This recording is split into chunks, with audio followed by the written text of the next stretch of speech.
13쪽 기도하기 같이 읽으십시다. 하나님, 오늘은 시편 1편을 묵상하고자 합니다. 잘 깨달을 뿐만 아니라 말씀을 제 생활에 잘 적용할 수 있도록 저 마음의 눈을 주시고 들을 수 있는 귀를 주시고 실천할 수 있는 용기를 주시옵소서. 성령께서 인도해 주시기 바랍니다. 예수님의 이름으로 기도합니다. 아멘. 묵상의 필수 요소. 물론 이제 그냥 성경을 읽는 사람들은 불신자가 읽어서 깨닫는 경우도 있지만 많지만 우리가 묵상한다고 할 때는 이때는 꼭 찬양하고 기도하는 것, 이거는 가장 기본입니다. 자, 오늘은 시편 1편 본문 읽기로 하겠습니다. 자, 같이 읽겠습니다. 복 있는 사람은 악인들의 꾀를 따르지 아니하며 죄인들의 길에 서지 아니하며 오만한 자들의 자리에 앉지 아니하고 오직 여호와의 율법을 즐거워하여 그의 율법을 주야로 묵상하는 자로다. 그는 시냇가에 심은 나무가 철을 따라 열매를 맺으며 그 잎사귀가 마르지 아니한 같으니 그가 하는 모든 일이 다 형통하리로다. 악인들은 그렇지 아니하며 오직 바람에 나는 겨와 같도다. 그러므로 악인들은 심판을 견디지 못하며 죄인들이 의인들의 모임에 들지 못하리로다. 무릇 의인들의 길은 여호와께서 인정하시나 악인들의 길은 망하리로다. 아멘. 그러면 이제 계속 보겠습니다. 동그라미 1번 시편 1편은 무엇을 선포하고자 하는가? 먼저 말씀 전체가 말하고자 하는 것을 찾는 것이 중요하다. 큐티를 하게 되면 흔히들 이거 안 합니다.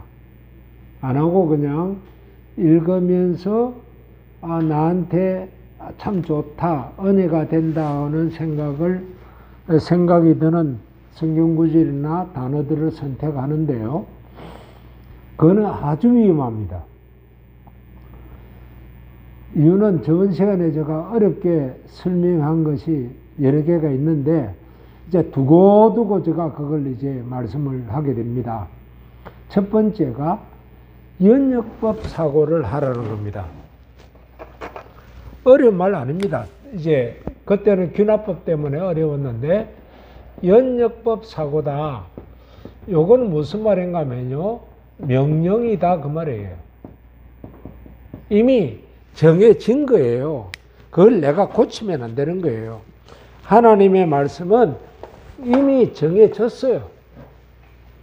그러니까 시편 1편에서 하나님이 말씀하고자 하는 게 뭐냐 그 말이에요. 그러면 찾아봅시다. 하나님께서 명하시는 것 혹은 말씀하고자 하시는 것,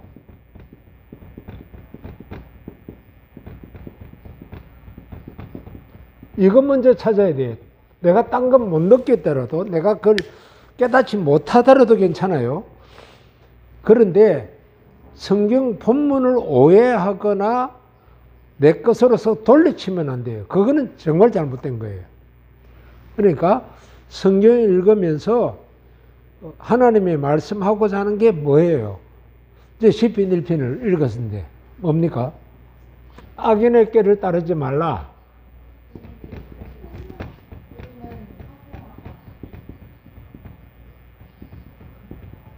또 악인의 길은 망한다.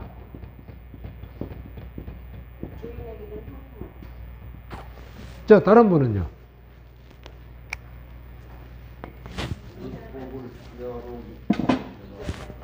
예, 율법을 죄로 묵상해라.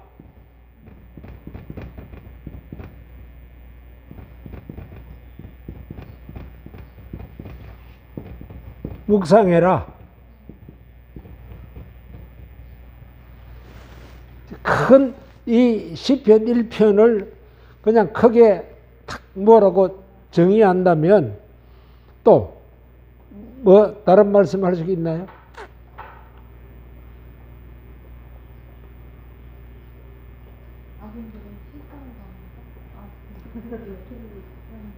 자, 여기 보면 율법을 즐거워해라.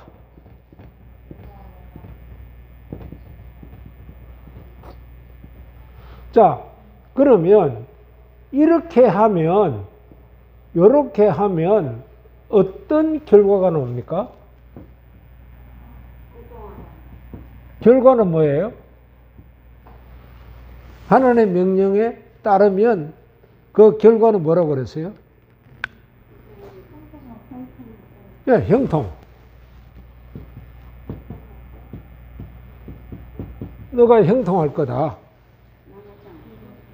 네, 뭐 망하지 않는다는 말이 형통이 더 표현이 긍정적이겠죠?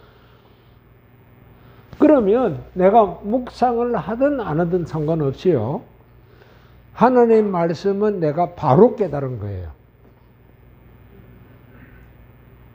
일단 하나님의 명령을 내가 바로 아는 것이 매우 중요해요. 그런데 일반적으로 보면 묵상을 한다고 하면서 하나님의 명령하고 상관없이 그 큰 본문 전체 줄기를 자꾸 놓쳐요. 그 전체는 일단 내가 가지고 시작해야 돼요. 그래서 그걸 못하면 잘못된 이야기를 하는 경우가 뭐 신학생들에게도 다분히 나타나기 때문에 어떤 애는 참 답답하거든요. 자, 그 다음에 여기서는 제가 뒤에서 했습니다만은 두 번째 이제 우리 체크할 게 있습니다. 어려운 단어나 이해하기 힘든 문장이 있습니까?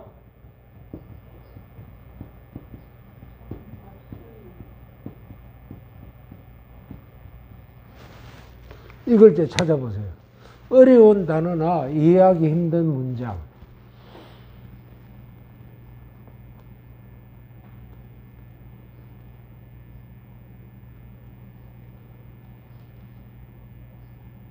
그 3페이지, 15페이지에 나오는데 그 부분을, 그냥 여기서 먼저 다룰게요.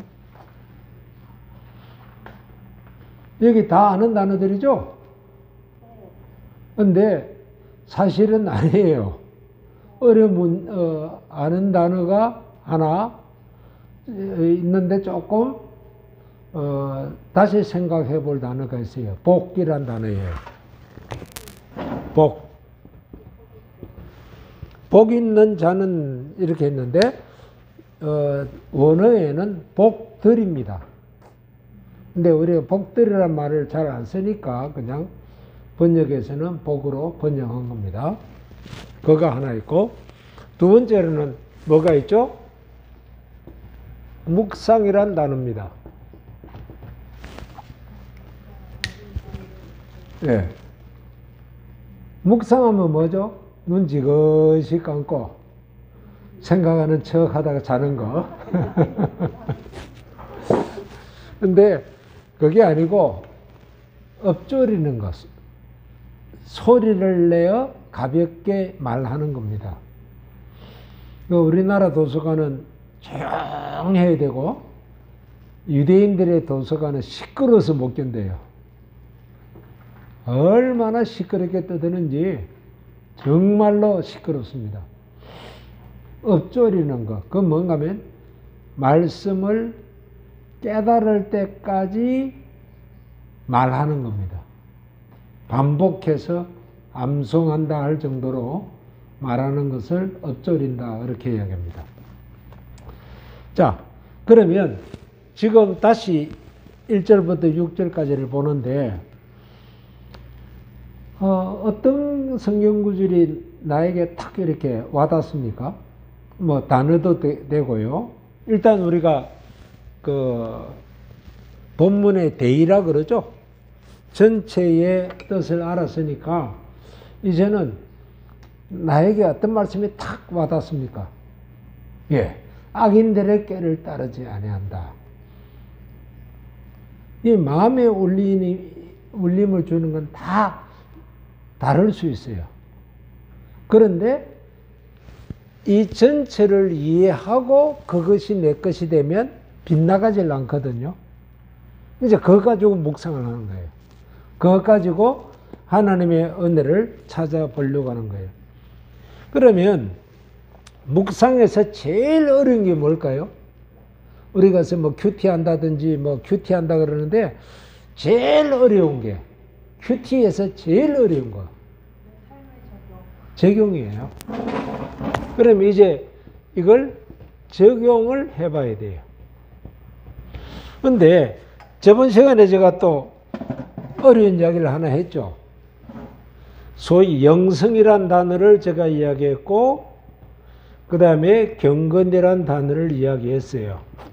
워낙에 영성 그러니까 이제 뭐 영성이 단 줄 아는데 이거는 머릿속에 있는 거예요. 경건은 뭐라고 그랬죠? 경건하고 영성하고 차이점 뭐가 제일 중요한 차이점을 그랬죠? 혹시 기억나시나요? 실천이에요. 실천. 경건은 내 삶에 적용해야만 경건이 돼요. 내 삶에 적용하지 못하는 것은 그것은 경건이 아니고 저 사람 되게 영적이네. 그 말은 실천은 안 하면서 그냥 뭐 영적인 어떤 신령한적인 것을 이야기 안 해. 그런 이야기예요. 그래서 적용을 하지 못하면 내 삶의 신앙의 발전 절대로 없습니다. 변화가 일어나질 않아요. 그래서 이 실천을 하겠다고 하는 그 자세인데 조금 방금 그럼 우리가 나온 거 가지고 좀 이야기 봅시다. 조금 전에 뭐 악인의 길은 망한다는 것도 있었고 또 말씀을 묵상하는 것도 있었고 그랬습니다. 이걸 내가 삶에다 적용하고 싶은데 어렵게 생각하지 마세요. 아주 간단한 거 내가 당장 할 수 있을 정도로 쉬운 것부터 생각하시면 돼요. 그 적용하는 훈련이 그게 돼야 돼요. 그러니까 어려운 걸 하려고 하다 보면 막 힘이 들어서 지쳐요. 그거 말고 내가 당장 할 수 있는 거. 어떤 걸 내가 실천할 수 있을까요? 성경 읽기. 오케이. 성경 읽기. 그 근거는 뭐였죠? 어떤 근거를 내서 성경 읽기를 하죠? 읽어도 즐거워하고 주야로 묵상을 오케이. 그러니까 그 구절을 기초해가지고 성경을 즐거워하는 거, 그리고 묵상하는 거, 엎조리는 거죠. 그러면 거기다 나 포인트 두면 돼요. 그래서 내가 성경 읽겠다. 그렇게 귀결이 되는 거. 그럼 이제 내가 성경 읽는데 그럼 얼마나 읽을 건가요? 10장. 와, 10장 엄청난 양입니다. 10장이면 일반적으로 성경에 익숙하지 않은 사람, 그러니까 자기 성경에 익숙하지 않은 사람들이라면 한 장 읽는 때 한 4분 걸리거든요. 그럼 4분에 40분은 내가 쓰겠다는 거예요.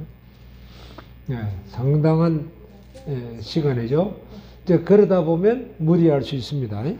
처음부터 그렇게 무리하지 마세요. 20장 다 그냥 한 장 읽겠다. 그러니까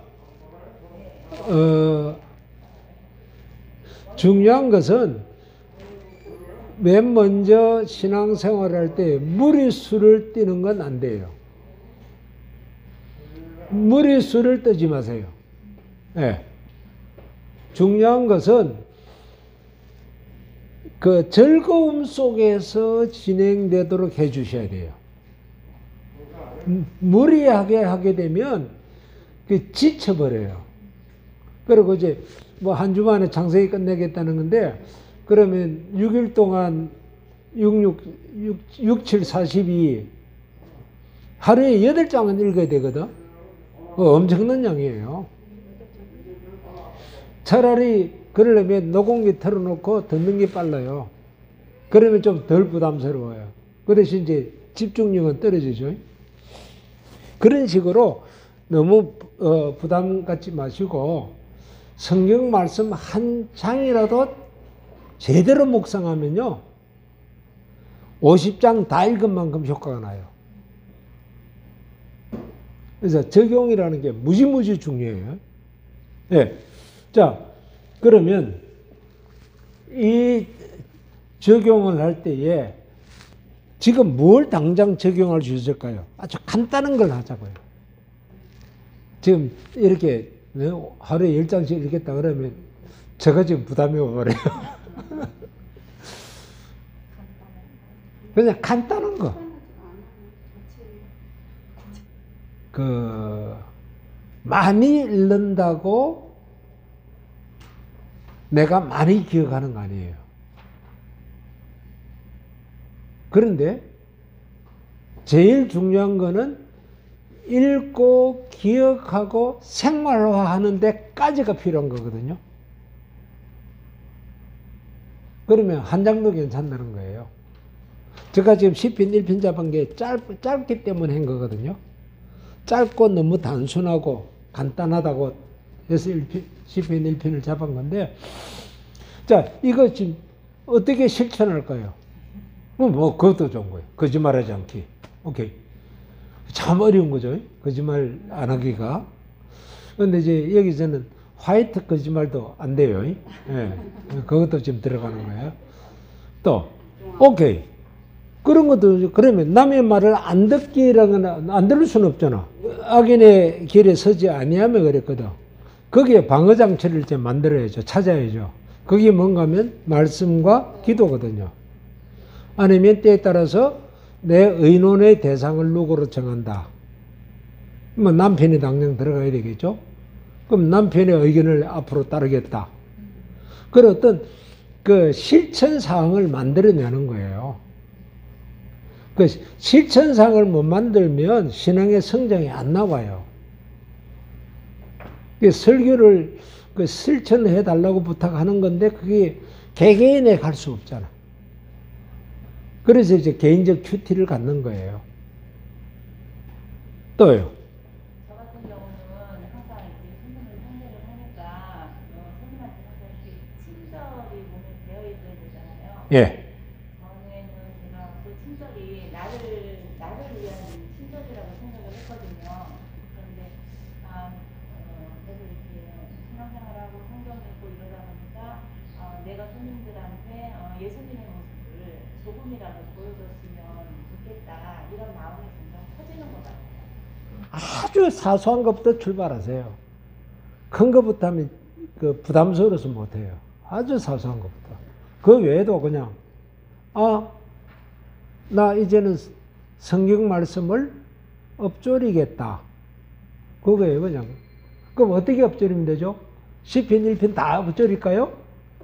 그러면 좋지. 근데 그것도 힘드니까 그냥 한 구절 말씀을 주야로 즐거워하게 해주세요. 말씀을 즐거워하게 해주세요. 그냥 그거 한 구절만 내 이번 주간에 내가 기도한다. 기도하는 마음으로 한다.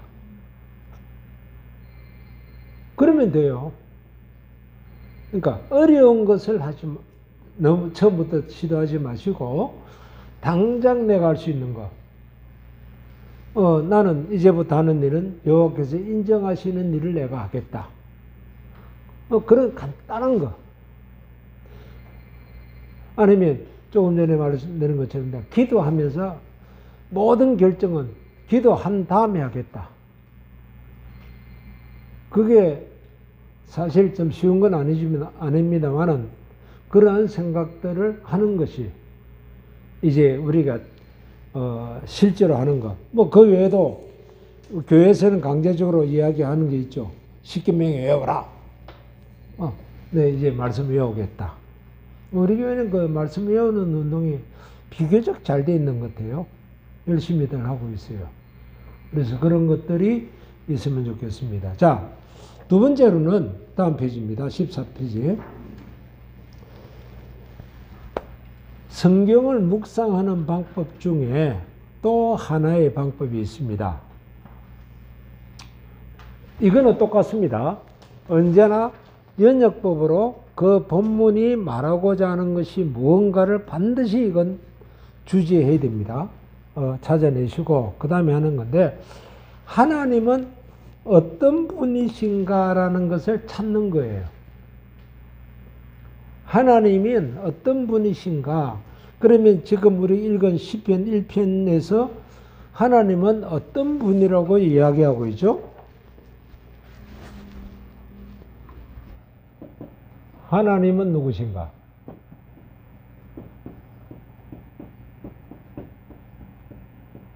이 부분을 찾아보는 거예요. 본문 해석과 큐티 방향은 잘 잡았어요. 예를 들어서 생명의 삶 맨 처음 나왔을 때에 여기에 성경 본문 있고 그 다음에 해석이 나와요. 해설이 나왔고 여기에는 간단한 이야기가 있어요. 뭐라 해야 되나? 예화들, 이런 간단한 예화들이 있는데 요거에다가 묵상을 많이 해야 되는데, 요거는 읽고 아 그렇구나 알았다 하고 여기에다가 포인트를 두더라고 말이에요. 이거 보고 오늘 큐티 끝 해버리니까 할 말이 없는 거죠. 그래서 생명의 삶은 제가 비록 집사람이 제일 먼저 저걸 집필을 했고 7년 6개월 동안 집필을 했지만, 이거 집필을 하는데 제가 일주일씩 집사람에게 휴가를 줬거든요. 한 달에 일주일씩 산에 가서 기도원 들어가서 묵상하면서 집필하도록 했는데, 이거 제가 추천을 못 하겠다는 거예요. 그런 거면 여기에 치중을 못 하니까. 그 다음에 이제 제가 우리나라에 최초로 나온 그 성경 묵상집이 있는데 SU에서 나온 매일 성경이라는 게 있어요. 이 매일 성경은 여기에 본문을 실어줘요. 여기는 본문의 해석을 실어줘요. 근데 여기는 본문밖에 없어요. 성경 본문밖에 없고 여기에 하나님은 누구십니까? 이렇게 나와요. 하나님은 누구십니까? 성부, 성자, 성령 이렇게 되어 있을 뿐이에요. 두 번째 질문이 뭔가 하면 내가 할 일은 무엇입니까? 이 적용의 이야기예요. 없어요.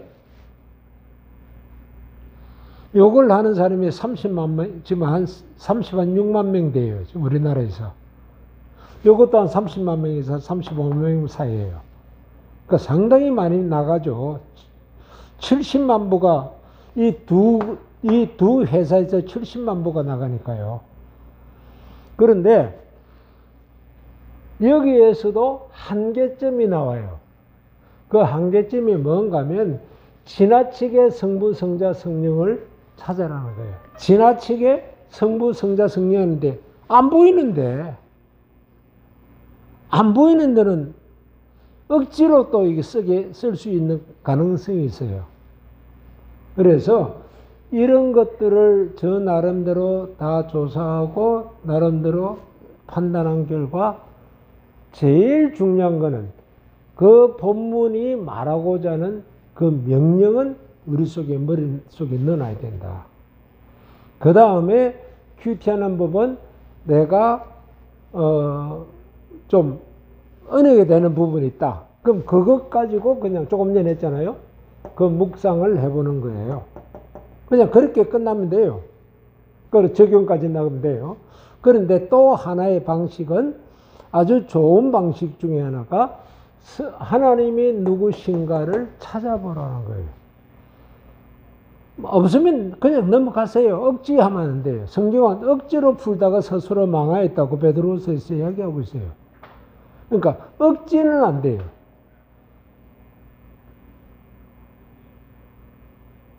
지금 여기에 시편 1편에서 하나님은 누구신가를 찾을 수가 있어요.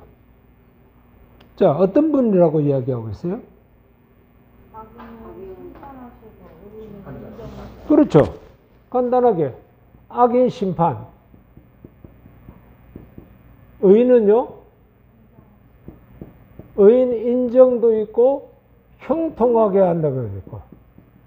그러니까 다른 말로 말하면 악인과 의인을 구분하시는 하나님. 악인과 의인을 구분한다는 거예요. 그러면 내 삶도 구분할 거 아니냐고요. 내 생활에서 하나님의 뜻에 안 맞은 것도 그거 틀린 거다. 맞는 것은 맞다. 나는 그렇게 너를 대하고 있다. 그러면 오늘 내 삶에서 하나 앞에 몇 점 받았을까? 그 생각할 수 있죠.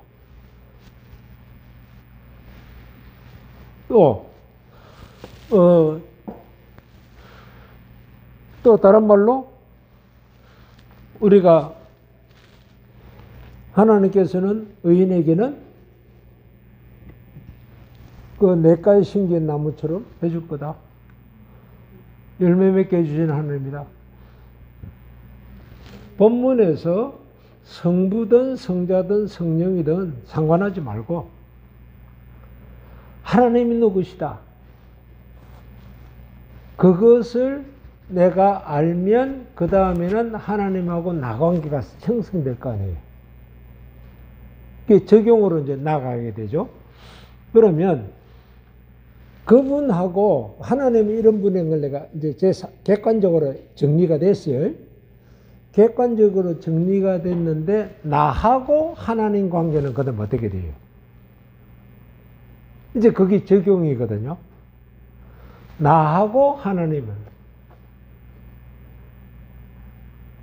하나님은 나를 갖다가 이렇게 살피고 계시고 선한 일을 하며 형통하게 해주려고 그래요.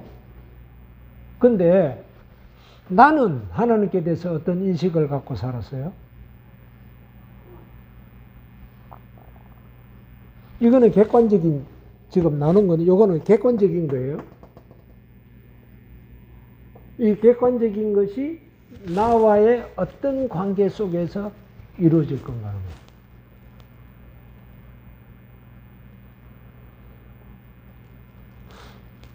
그 인식하며 살기가 쉬운가요?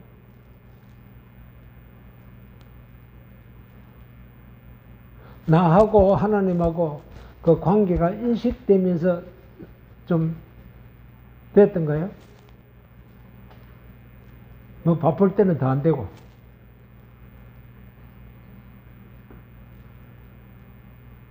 요 단계까지 적용이 들어가 주면 좋겠다는 거예요.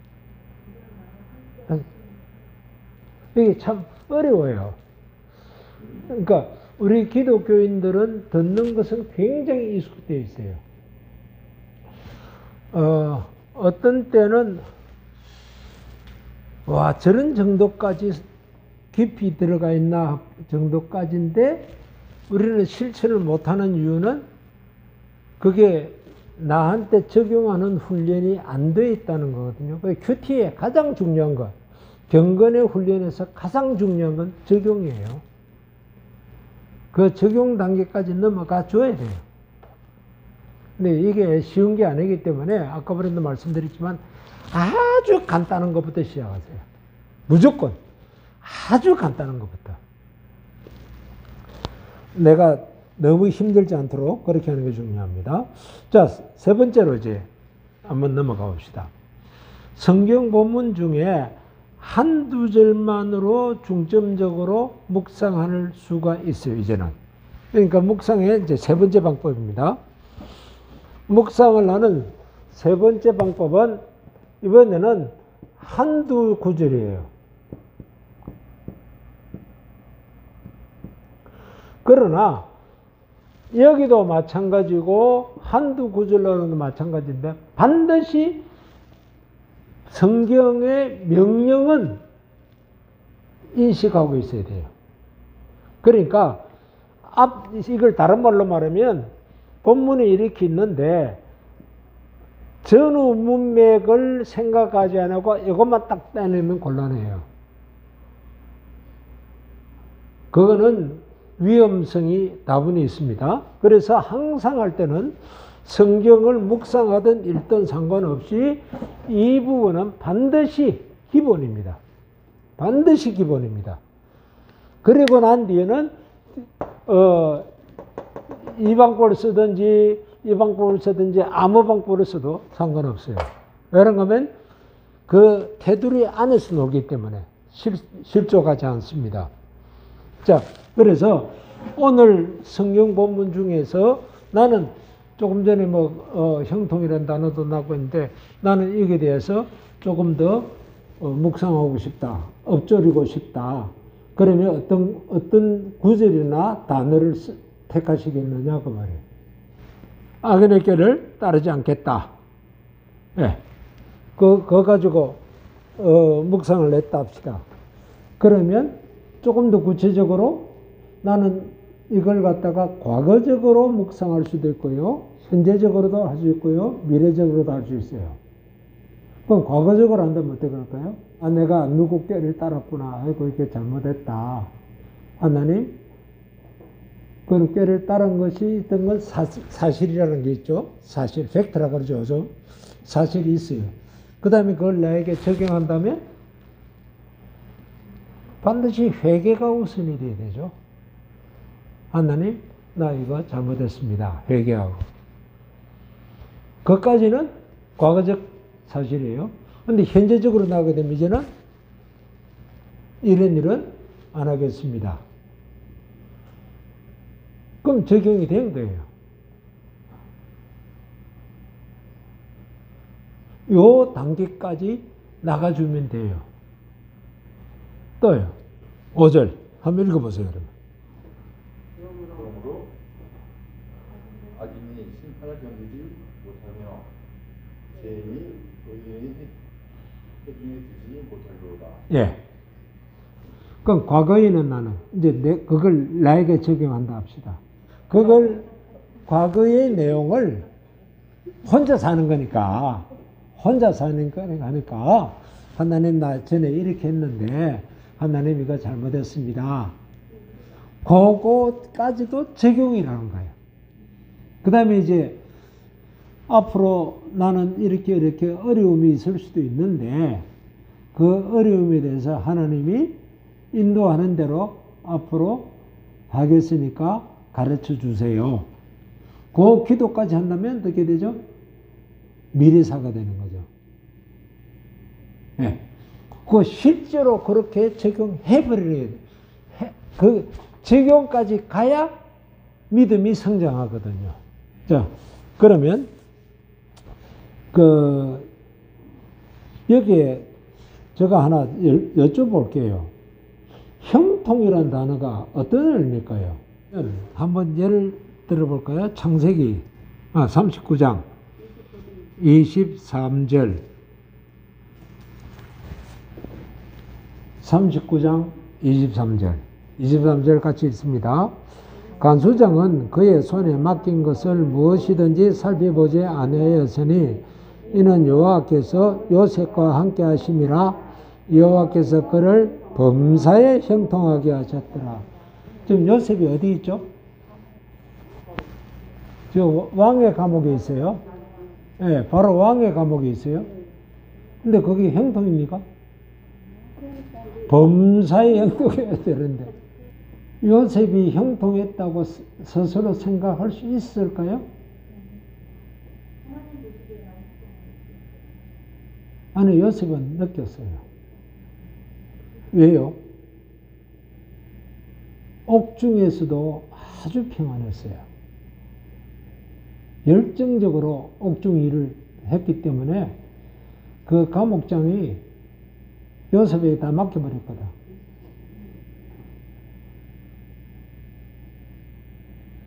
진짜 힘든 과정이에요. 그 왕의 감옥은요, 대부분 토실이에요. 그래서 살기가 좋은 것은 아니에요. 흉악범이 들어가는 곳이기 때문에 제대로 대해주진 않죠.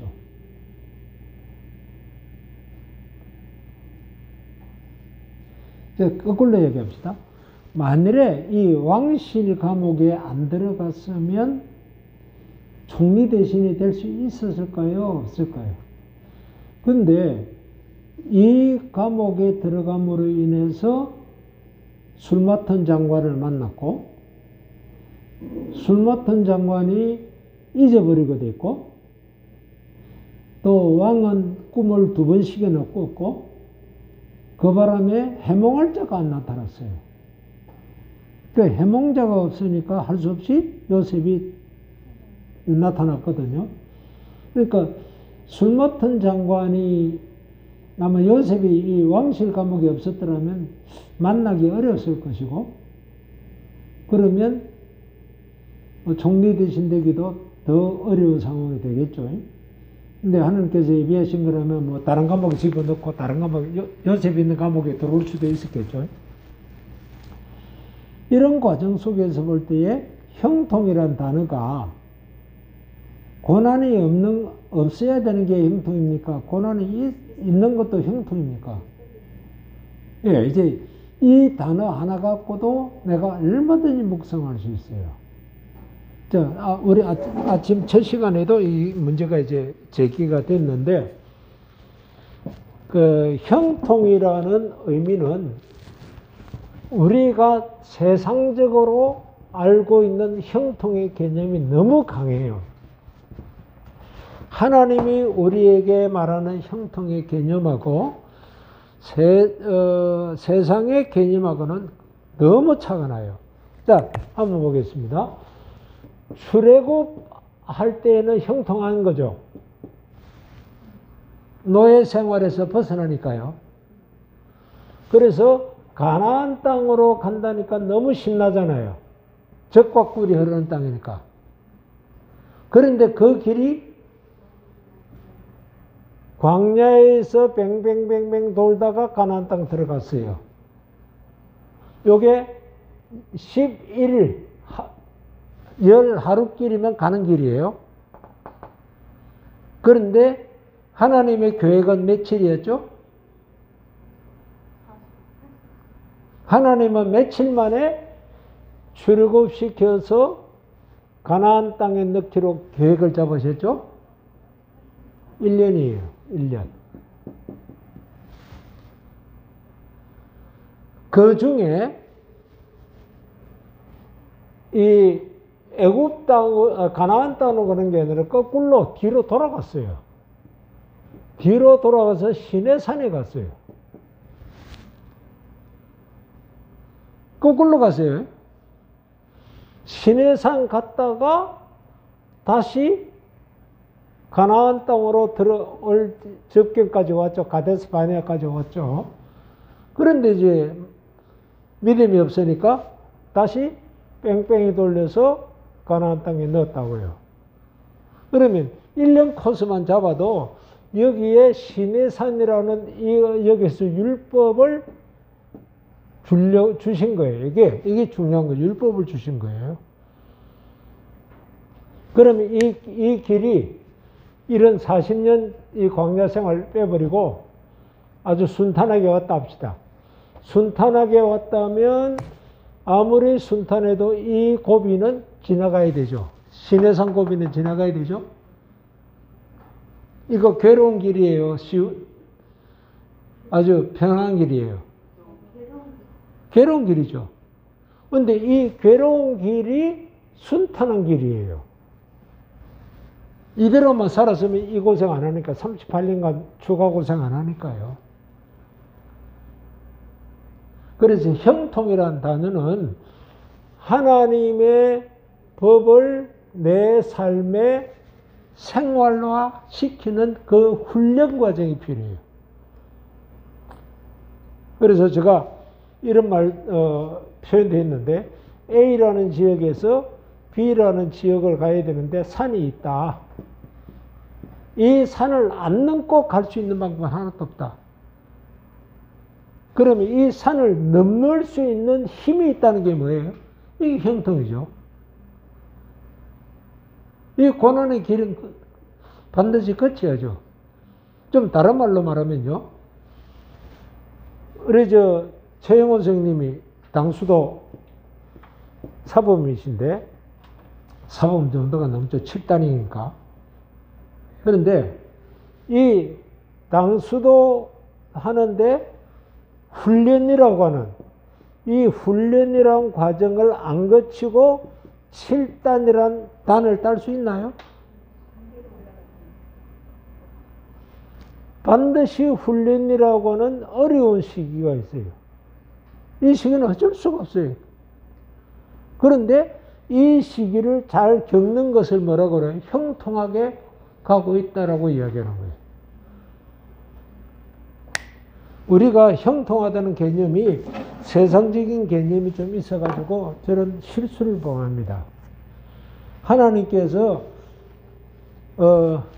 이 형통의 그 과정 속에 꼭 넣은 게 뭐가 있죠? 성경 말씀 생활화입니다. 이 성경 말씀 생활화가 있는데 이걸 갖다가 무시하거나 하도록 해버리면 우리는 형통은 찾을 수가 없어요. 우리가 굉장히 조심해야 할 성경 읽는 법이 있다. 그게 귀납법이라는 거예요. 귀납법은 내 중심 판단이에요. 이거는 성경이 뭐라 했든지 내가 지금 생각하고 있는 부분에 대한 답을 찾으려는 거예요.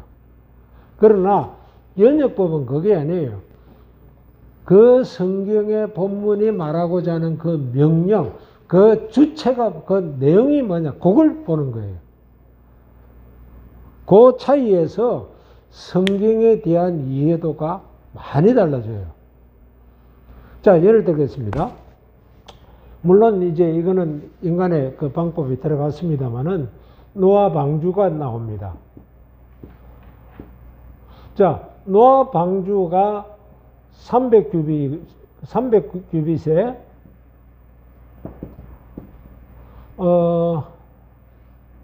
폭이 50규빗일 거예요. 그리고 높이가 30규빗일 거예요. 왜 이랬을까?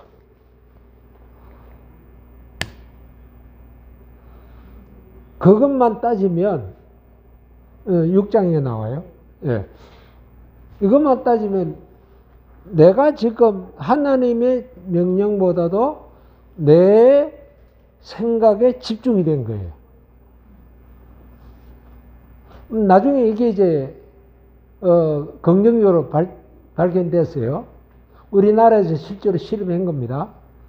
우리나라에서 그 대전에 있는 그 노아방주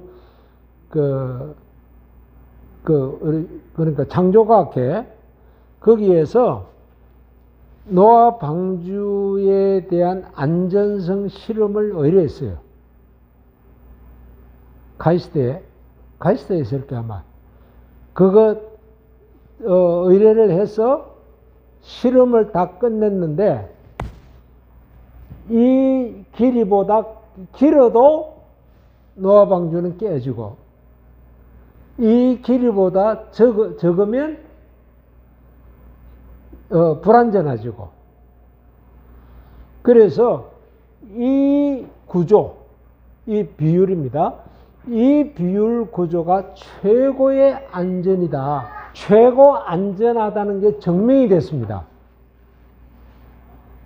그래서 이것을 실험하던 실험 책임자가 불신자였는데 그가 예수 믿고 전도자가 해버렸습니다. 그런 경우는 있어요. 그런 경우가 있는데 사실은 그 본문 전체를 보는 훈련보다도 그 전체보다도 좀 지엽적인 것에 치중하다 보면 실수를 하게 돼요. 저번 시간에 제가 그래서 말씀드린 게 창세기 1장과 2장을 자기 눈에서 보는 거예요. 아니, 하나님의 입장에서 보는 것을 훈련돼야 된다는 거예요. 그 차이라는 거예요. 그러니까 그런 의무는 조금 뒤로 내려놓으시고 내가 이것이 정리되면 그 문제는 자연스럽게 해결될 겁니다. 그래서 이렇게 연역식으로 사고하는 훈련이 되었으면 좋겠네요. 자, 그럼 이제 그 주어진 성경 말씀 내가 한두 절 갖고 이미 전체 안에서 귀중한 한두 절 가지고 내가 묵상한다 하자. 그러면 10편 1편에서 묵상하는 게 뭐로 있죠? 내가 실제로 이제 실천할 수 있는 거. 3-2번에 말씀을 생활화하면서 설명할 수 있는 거. 내가 말씀을 내 생활에 하나라도 조그마한 거라도 적용하는 거. 근데 실제로는 사람들은 엄청난 걸 적용하려고 그래요. 근데 그거는 좀 무리수예요. 엄청난 걸 하지 마시고 아주 사소한 것부터 시작하십시오. 그래야 하나님이 나에게 어떻게 임하시는 것을 그 미묘한 차이를 삶에서 딱 저녁이 되면 느껴요. 그게 딱, 하나님이 이렇게 해주셨구나. 딱 느껴요, 그게. 묵상 훈련을 해보면 이게 딱 느껴져요. 뭐가 있을까요? 이렇게도 생각할 수 있죠. 시편 1편 내가 많이 읽었는데 설명을 할 수 없었다? 근데 이제 내가 설명할 수 있겠다. 어떤 부분은. 또 내가 설명할 수 있는 사람이 될 수 있을까? 그런 어떤 그 자기의 모습을 찾아낼 수가 있어요. 단 한 절 갖고도 내가 이거 설명할 수 있겠다라는지, 한번 해보겠다는지, 그런 것들. 그 다음에, 아까 나왔던 거죠? 악인의 자리에 내 이제 공모 안 들어가겠다. 우리 최병원 선생님이 어떤 분이 유체 이탈법을 가르쳐 주겠다고 했대요. 그래서 유체 이탈법을 배우러 가려고 했는데 이 큐티 때문에 안 가기로 했다. 실제 적용이 돼버린 거죠. 간단한 거죠, 그건. 내가 악인의 자리에 가지 않겠다. 술 마시는 자리나 그런 자리는 내가 피하겠다. 간단한 거. 그런 것들을 우리가 할 수 있겠죠. 아니면 의인의 모임에 내가 이제 참석해야 되겠다. 그럼 의인의 모임에는 여러 가지 있죠. 기도회도 있을 수 있고, 그 다음에 선교에 대해서, 혹은 농촌 복음화에 대해서 여러 지금 그 복음을 위해서 하는 그 일들 중에 내가 매번은 참석 못해도 이번에는 한번 참석하자. 그런 결정들을 할 수 있겠죠. 실제로 생활하는 것이 너무 중요합니다. 자, 오늘 이제 마지막 결론적으로 성경 말씀을 읽으면서 깨달은 것 중에 내가 오늘 꼭 하나 실천하고 싶은 게 있으면 뭐가 있을까요? 오늘 당장. 한번 내 삶을 돌이켜보고 내 어려움이 무엇 때문에 왔는지 확인하고 사실 99% 저는 시내산 밑에 오는 거예요. 그 시내산에 도착하는 것이 아주 중요한 어로 보고 있습니다. 일주일 동안 다른 거 읽지 마시고 이번에는 우리가 이제 공부하는 기간이니까 일주일 동안 시편 1편만 읽으십시오. 시편 1편만 묵상해 봅시다. 그리고 과거에 내가 어떻게 살았는가를 돌이켜보는 시간도 가질 수 있으면 좋고, 이제 과거를 내가 알았으면 미래를 어떻게 꾸며 나갈 것인가. 우리 명수 권사님 최근에 아주 잘하신 것 중에 하나가 매일 우리 이현철 집사님하고 주보 가지고 큐티 하셨더라고.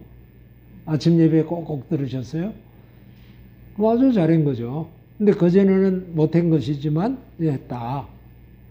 그런 식으로 살아가는 것은 대단히 귀한 거죠. 실천하는 거예요. 이렇게 실천해 보는 거. 예. 이제 정리하겠습니다. 중요한 거는 본문을